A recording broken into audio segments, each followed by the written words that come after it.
Hey all, Cohen here. So I wanted to make a video because on the 20th I have surgery in Austin, Texas with Dr. Crane. I leave on the 18th. I have my pre-op phone call because this will be my 5th time traveling out there, and that'll be, well, 5th time traveling for surgery, and I've had 5 surgeries so far, so this will be my 6th. So I wanted to show you what I will be taking. I know that I said that I was going to put up this video a while ago. Things have been kind of rough. I know that I put up a short video about my mental health. That's still been rough. However, I do have a therapist that I've talked to about 3 or 4 times now. I talk to my therapist every 2 weeks. Unfortunately, while I'm out of the country, I do not have access, as the funding that I have is under Indigenous healthcare coverage. So therefore, while I'm out of Canada, just like a lot of other things, I will not be able to access that. So I wanted to make a video about it. I've been trying to think about what to say and things like that. It's just that, sorry, that's my dog.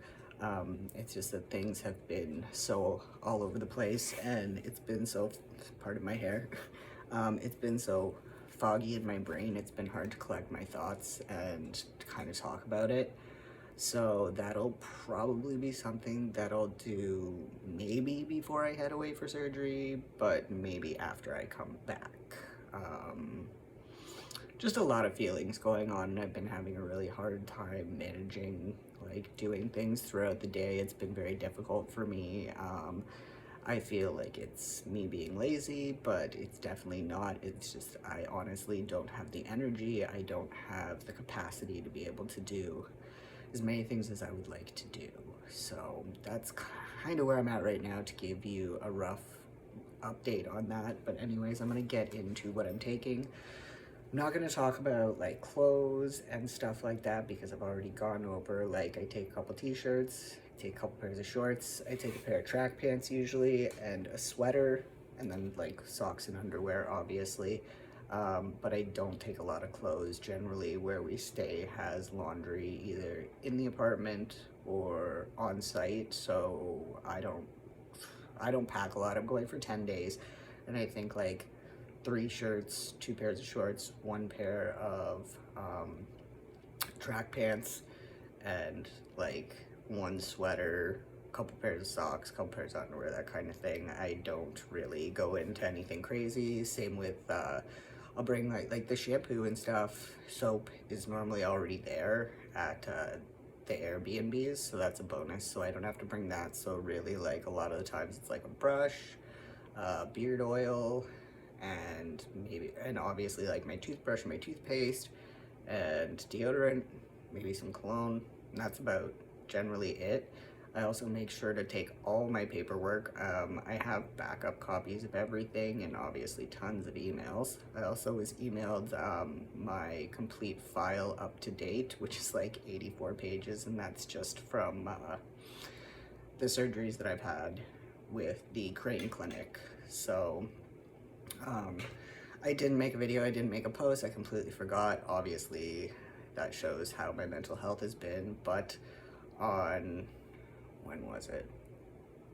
I can't even remember the day. It was in October though, but it was in August.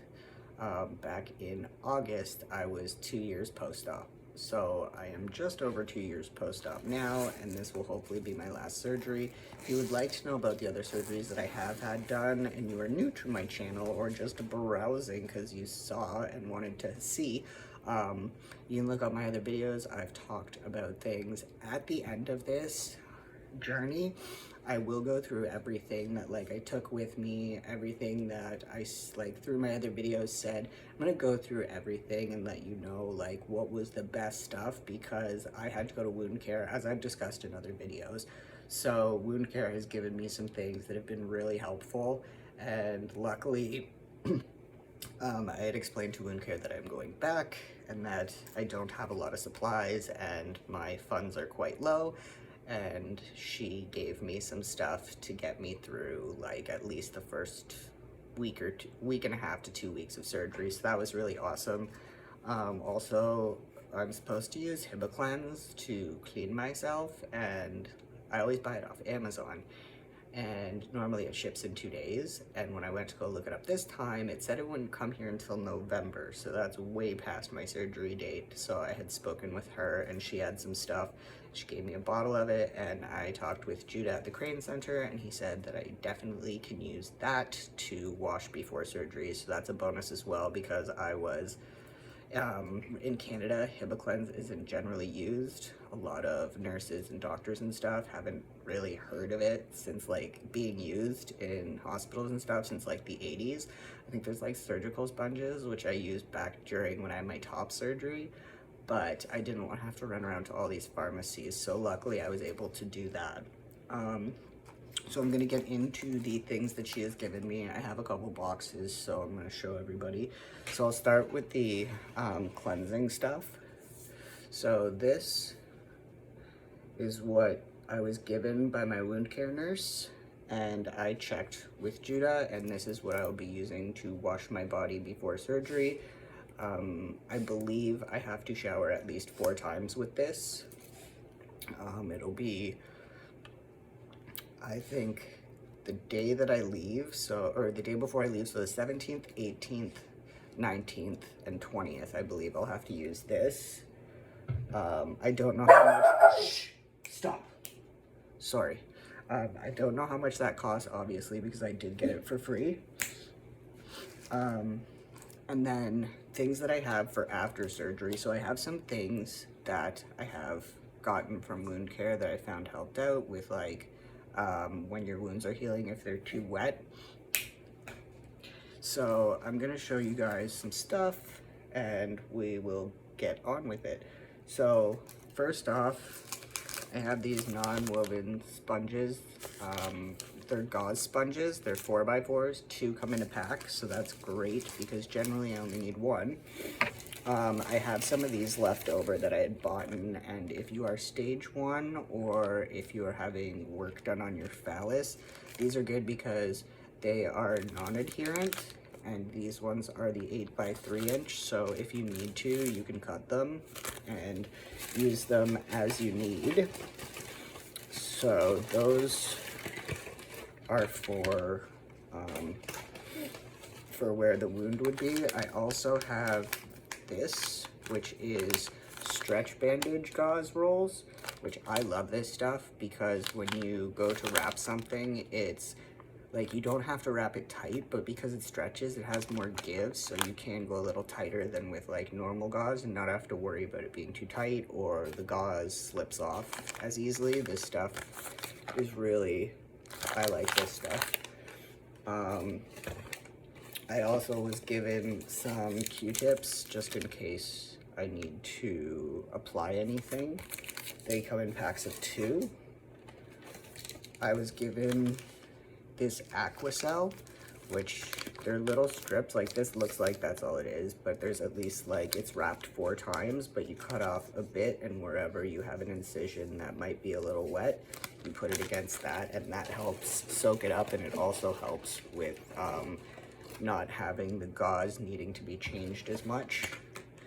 I have a suture removal tray with a little bit of gauze, some tweezers and scissors, so I have that ready to go. I don't know if I'll need it, but I was given these. So these are Nil Tack, and these, honestly, for getting any surgical glue or glue from tape off, amazing. These work so well. I used baby oil, coconut oil, like all these different methods to try to get it, the rubbing alcohol, kind of try to get it, get the glue off until I got this. These are amazing. Again, I'm not sure the price. I know they're a little bit more on the expensive side, but like pretty much everything that's here you can get on Amazon, or if you go into a home healthcare pharmacy, usually they have them as well.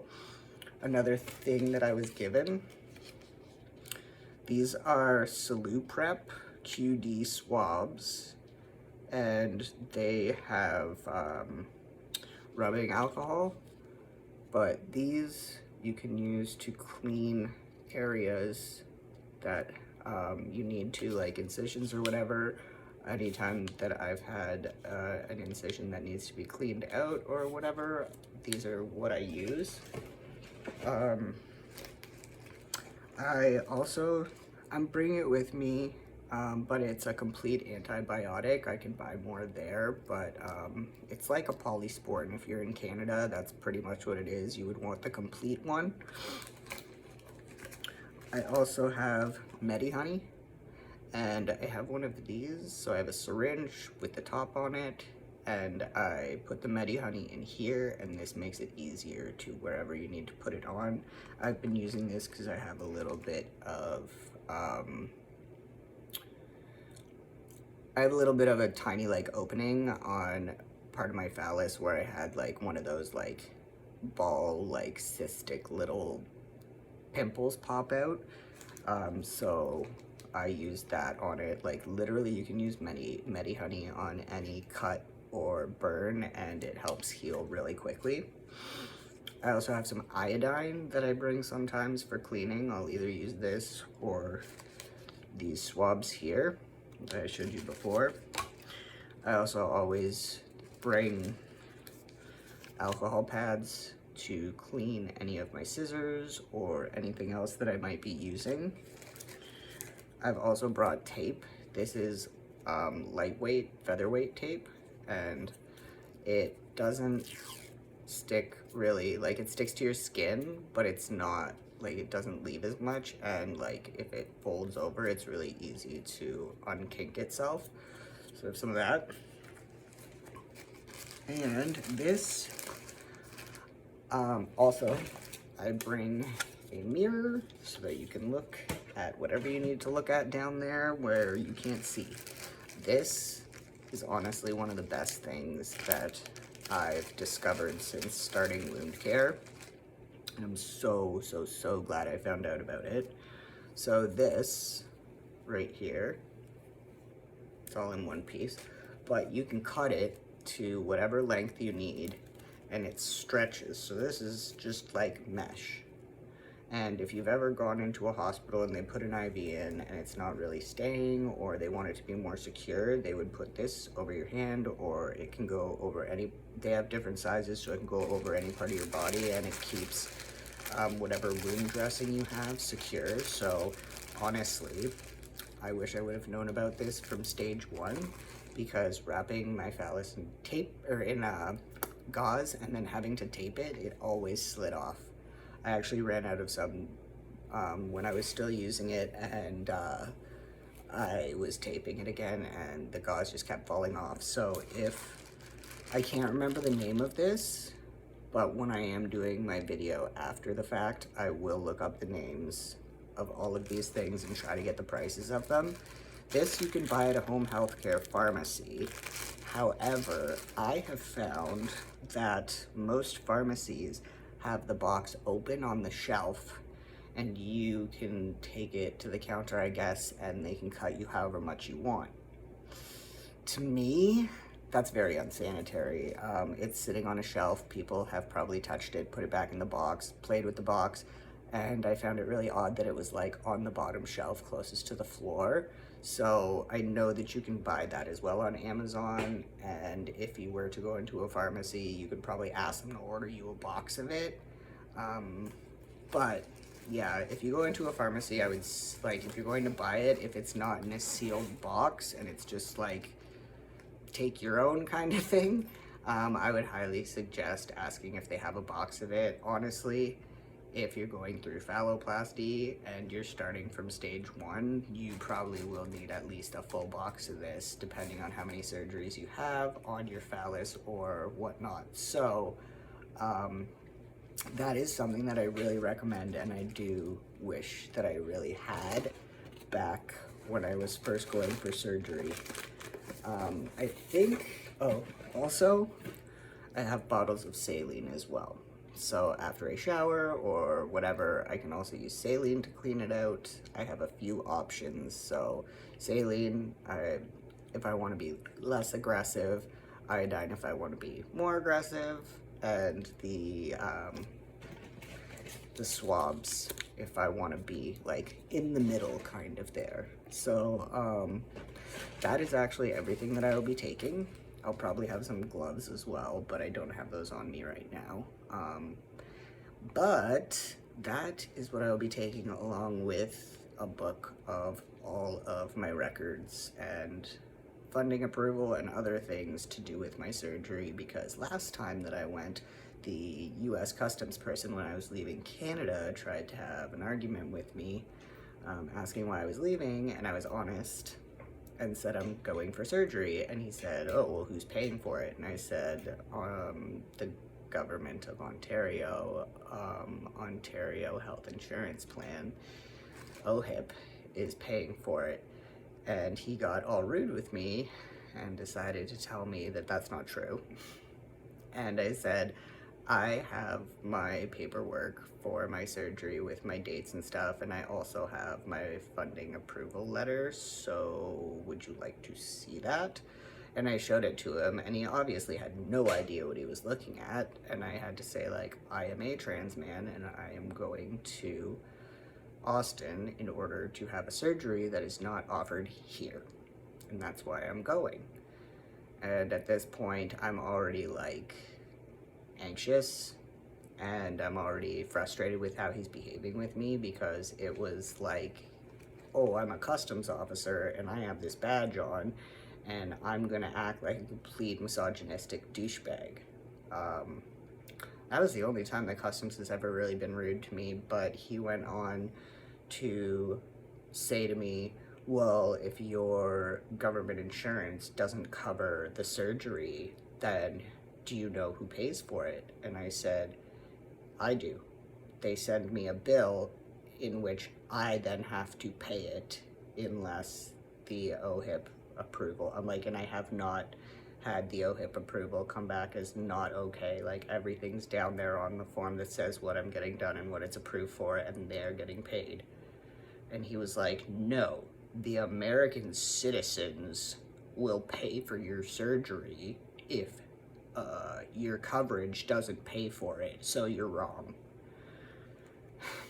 And I was like, no, I would end up getting the bill for it, because the hospital has tried to charge me for anesthesia 3 times, and each time that's $4,000, and I have to remind them that I am a Canadian patient and that I come from Ontario, and that the OHIP coverage does cover the anesthesia, and that I'm not paying it.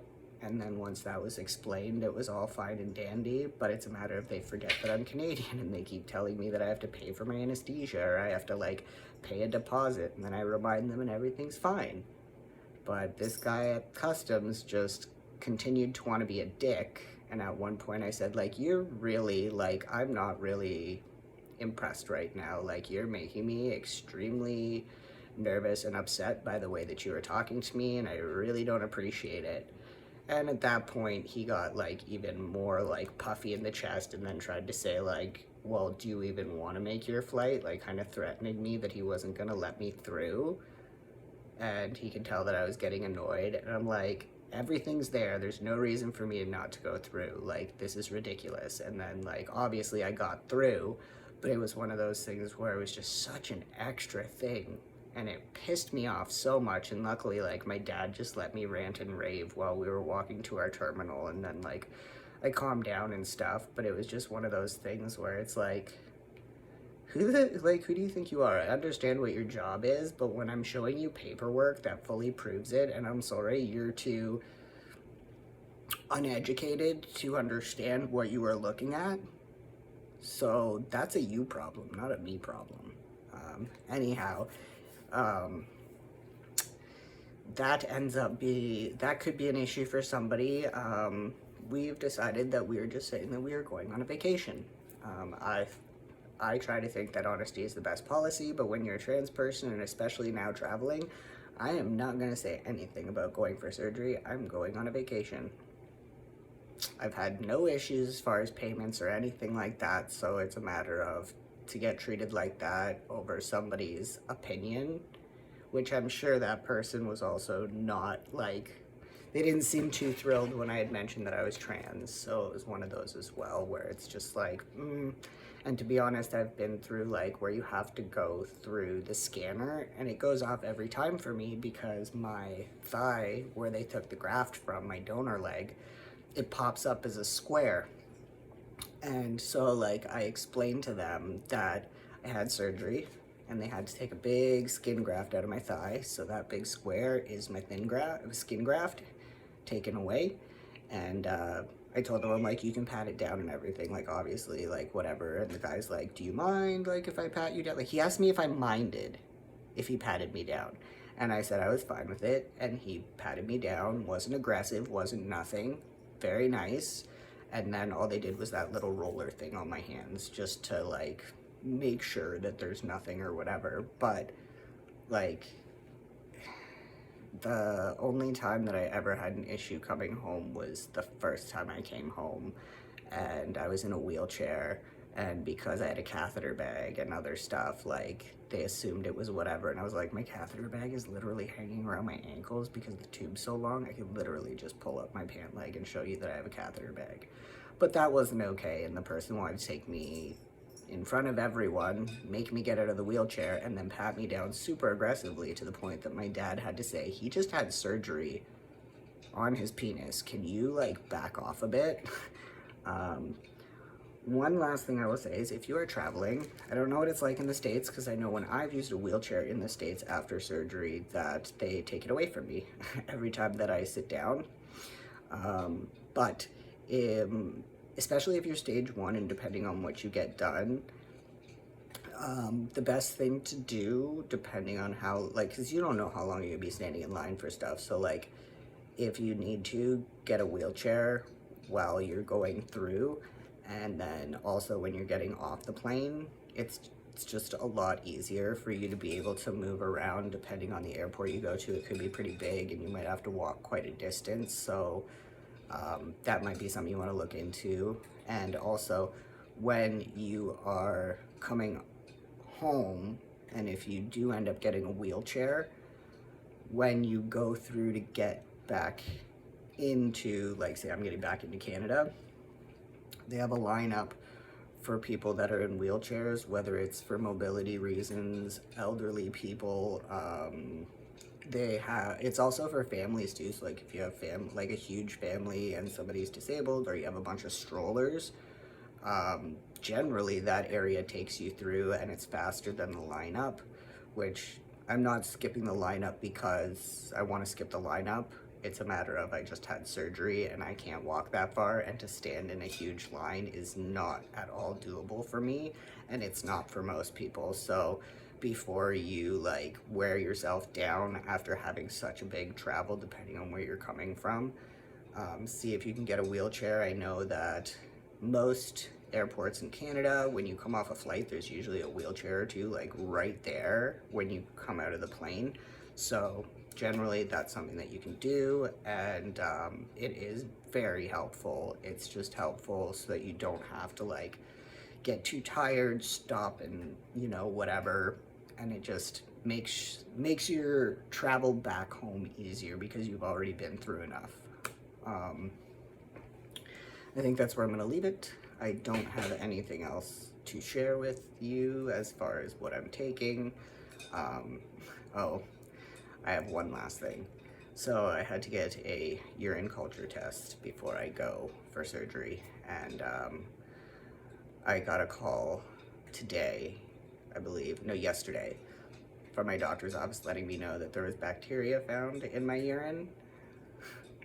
So that's fun. I ended up contacting Dr. Crane's office, and they told me to go on an antibiotic. So tomorrow I will be getting that, and I will be on it for 7 days, and that will take care of anything. Like, the thing is that I've been asked, like, oh, are you like having trouble going to the bathroom?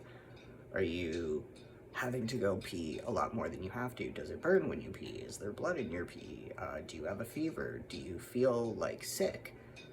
and I don't feel any of these things. So to me, I'm just like, because they're trying to say that like, oh, it looks like you might have a UTI, and I'm just like, not to my knowledge, but if you're telling me that there's something in my urine, then I guess that there's something in my urine. So I'll be taking antibiotics for 7 days before I go for surgery. Generally anything that is there, and because it seems to not be any of a huge deal, they're just putting me on the antibiotics to make sure that whatever it is gone and it won't interfere with my surgery. So that's a good thing, but also was just a really big, like, I didn't need that right now. I don't need that right now. I do want to say I'm really excited to go. Like, I'm tired of surgeries. I'm hoping that this is my last one. I really am. So please, everyone, cross your fingers for me, because I would like to pee standing up and just, you know, be done with surgeries for now. Like I've said in many videos, I'm not getting the ED device, so I would really like to have this one be my last one. But I'm excited because my buddy Charlie that I met when I was in Texas last time, he has surgery the same day as me. We go in half an hour apart from each other. He was gonna go in half an hour later. Now he's going in half an hour earlier than me. So we're gonna be at the Crane Center at the same time and probably leaving around the same time as well. And we're gonna hang out because we're there pretty much the same amount of time recovering. There is also a buddy I have named Thad and his buddy that are coming from San Antonio to hang out in Austin for the weekend, and on the Sunday I'm gonna go meet up with them, and I believe Charlie will be coming with us as well. And there is also someone that is kind of from the area that I'm in, which I was super excited about, and I was like, oh my god, who is it, because I was curious if I knew the person, and I don't know them. However, it was my buddy Charlie, who's like from Florida, that told me that this person was coming from like the area that I'm coming from for stage 1, and they're already there. They've had their surgery, and hoping that while Charlie and I are there, we'll get to visit with this person as well. I'm not gonna say Tommy, their name's Tommy, and we're gonna try to hang out with Tommy as well. And then I also have a friend, Danny, who is another YouTuber that I follow. Charlie's a YouTuber as well that I follow, but Danny is also from Florida, and Danny is coming for a couple days to have just like a little small procedure done. So Danny and I are supposed to meet up as well in towards the like beginning / middle of the week. I can't remember the date right off the top of my head. Sorry, Danny, but I know that we're hanging out. So I'm really pumped about that. I've not been able to socialize a lot. Some of it is to do with my mental health. Some is I just have not been able to make plans with anyone. I haven't really had many hangouts since the last time I saw Charlie, which was back in April. I've had like mini little like half an hour chit chats with like a couple times since then with other people, but actually like sitting down and hanging out for like a decent amount of time and just chilling, I haven't had since I saw Charlie last, which was in April. So it's gonna be really nice to see him again, meet some other people, and get some socialization in. Holy crap, I say a lot. I apologize for that. This video is longer than I intended it to be. I thought it would be a 10 to 15 minute video where I showed you guys some stuff, but I guess I did have a few things extra to tell you.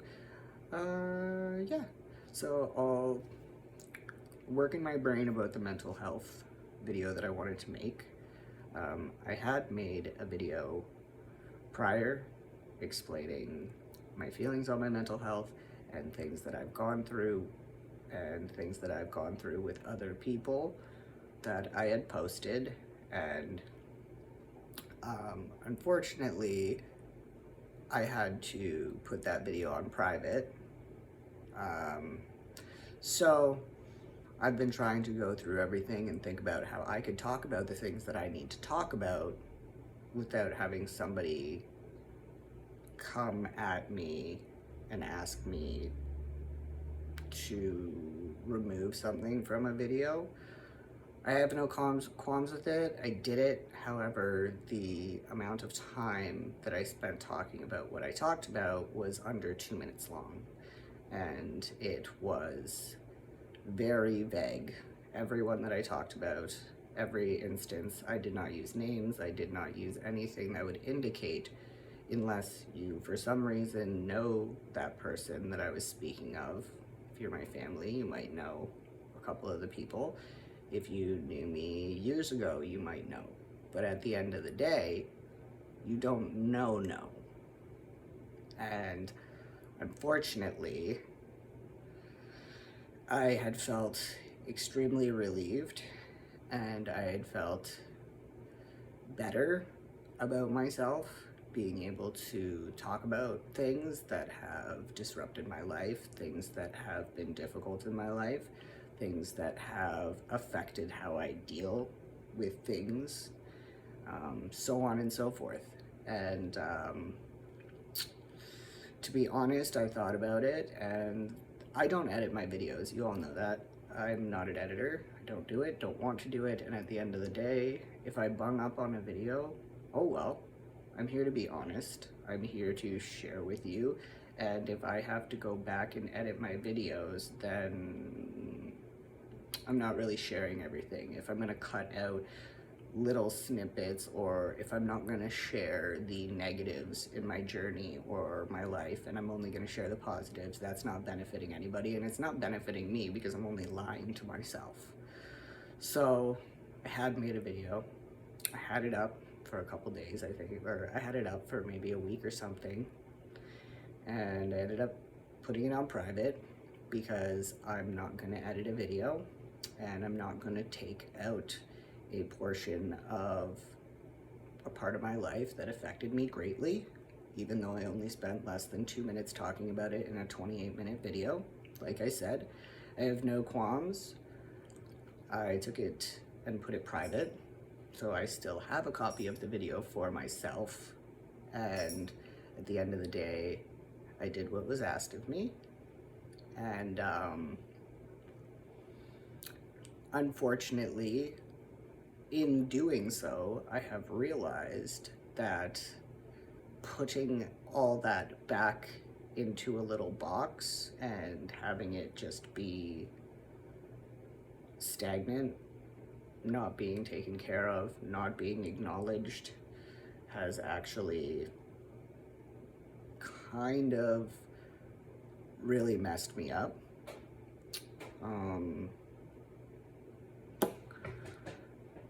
But yeah, that's why I've been having trouble making the mental health video, because I made one that I really needed to share. I made one that I all the things that I really needed to talk about. This is my channel. It's not anybody else's. And the video's not gonna go back up. I'm gonna be respectful, I'm gonna keep my word. However, I am gonna be honest in saying that I think that not allowing other people to express what they've been through, and in my life and for people like me, it is very important to talk about, because people already shit all over us. People already want us to be gone. People wish that trans people didn't exist. People want to harm us. People want to kill us. People want to take away our rights. People want to take away our health care. There are so many things going on, and to have to push everything into a box and not be honest about it does not help in any way, shape, or form. And yes, I talked to a therapist about it, but at the end of the day, you should be able to talk about your experiences and things that have affected you so that you can move forward. And even maybe by making those types of videos, people that are watching them could reach out to you and possibly suggest or help in some way.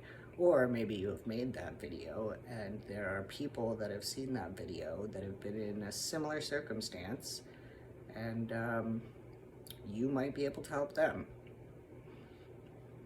So I guess at the end of the day, it's been difficult for me to make another video concerning my mental health, because every time that I talk about my mental health and things that have contributed to it or what I've gone through, either people don't seem to want to listen, take it seriously, or they would prefer it if I didn't talk about it. And at the end of the day, people need to talk about their stuff. And it's not always about everybody else. So in future, I am going to make mental health videos. I am going to talk about stuff. I'm not going to promise that I am going to be able to leave certain things out, but that doesn't mean that I'm going to put those things in specifically. I will work around them.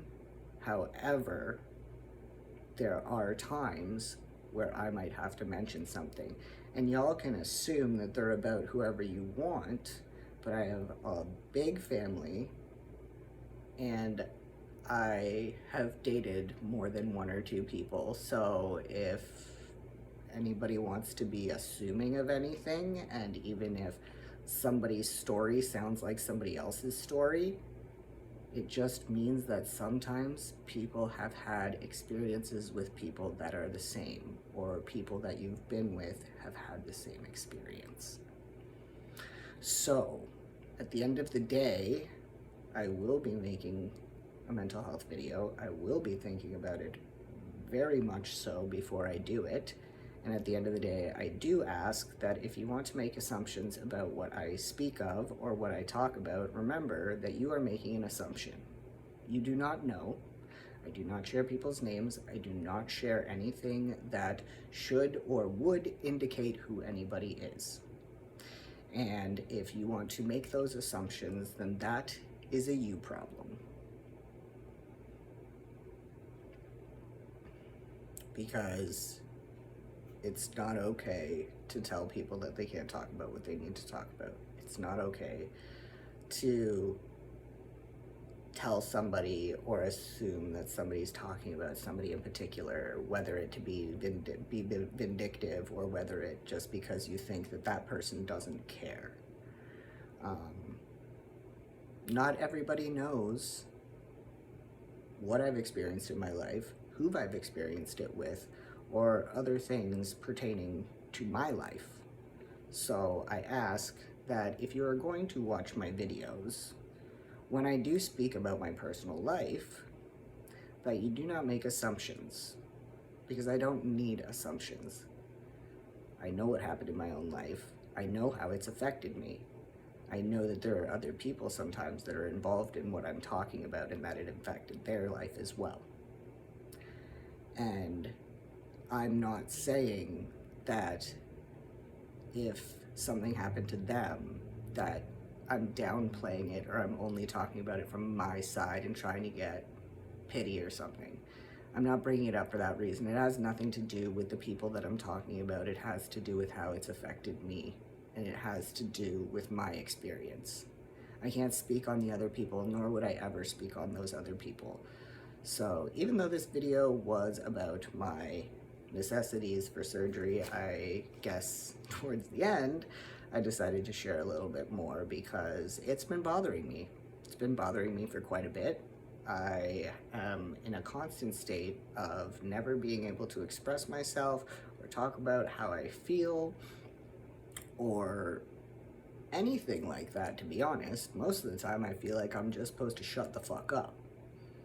And I'm sorry, but I can't just shut the fuck up all the time. So, it is what it is. Like I said, not gonna involve anybody on purpose. Not going to make it evident or obvious. And at the end of the day, please remember that most of you don't know me at all. And if you happen to know somebody who was or is in my life, please do not make assumptions about who I am speaking of. Because you're not aware. You don't know. And to make an assumption whilst watching my video where I'm being so open and honest about everything that I'm going through, it's quite rude. It is quite rude. There aren't many people who will be open and honest with things just so that other people don't feel alone, or so that other people might have information or an understanding or some education or some information. So at the end of this, I'm just asking, this is my page, these are my videos, and there are maybe a handful of people who follow me who actually know me. So just please be respectful. I've done my best at being respectful this entire time. I've had this channel running for over 8 years. It's almost 10 years that I've had this channel. And I've been very respectful, and I've been very helpful. And at times, I need that moment and that area. And I am completely within my right to do so. So, in future, just like if you watch my videos, watch my videos. Don't make assumptions about my videos, please. Like, I don't know why people have to do that. Doesn't help anybody, doesn't help any situation, but at the end of the day, if you would like to assume, you can assume whatever you want to assume, I guess. I can't stop you. But at the end of the day, I'm going to be open and honest. And that's for all the people that need to be heard. That's for all the people that need information. That's for all the people that can't find support or whatever they might need in the moment. And even if that's watching a video where they're like, I've experienced that. Because at the end of the day, I get messages. On a lot of my social media platforms. And to be honest, they are kind and lovely. Obviously, I get comments that aren't. But at the end of the day, what I've done and what I continue to talk about does help people. And I just can't express enough that everybody has their own experiences. Everybody experiences everything different. And, you can't gatekeep who is allowed to talk about what they're allowed to talk about. So please keep that in mind going forward. Not even just for my videos, for anybody else's videos. Yeah, this is a social media platform. Yeah, it's a possibility that anybody in the world could watch your videos. However, I have noticed that my subscribers and that the people that follow me the most don't even live in Canada. They live in the States, in Europe, the Middle East, so many different places. So even at this point in time, like, it's not like I have a mass amount of Canadian followers, and the ones that I'm aware of, usually I'm friends with. So, it is what it is. You're gonna do what you want to do. You're gonna say what you want to say. And I'm gonna do what I want to do, and I'm gonna say what I want to say. I'm trying to find a good way to end this video because it's hard to just be honest and say that you're gonna do what you need to do, because somebody's probably gonna go and say that Cohen said this and Cohen said that, and you know what? I said what I said. But honestly, it's not to go after anybody, and it's not about anybody else. Okay? So keep that in mind. Please be respectful. Please, please, please instill education and knowledge and the importance of trans lives. And also make sure that if you are an ally, that you are doing the work to help us, to help defend us, to help protect us, and make sure that we are safe. Because the world is a very unsafe place for us right now. And, we could all use a little help sometimes. So I hope everybody has a great week. Might catch you with a video before I leave. Might do one while I'm gone. Might do it when I come back. Not too sure. We'll see how hectic things have been. But was good to talk to everybody. I did kind of get out some mental health stuff, so that actually felt really good, and I will have a more composed version of mental health stuff the next video that I make. So everybody have a great week, and I will talk to y'all later. Peace.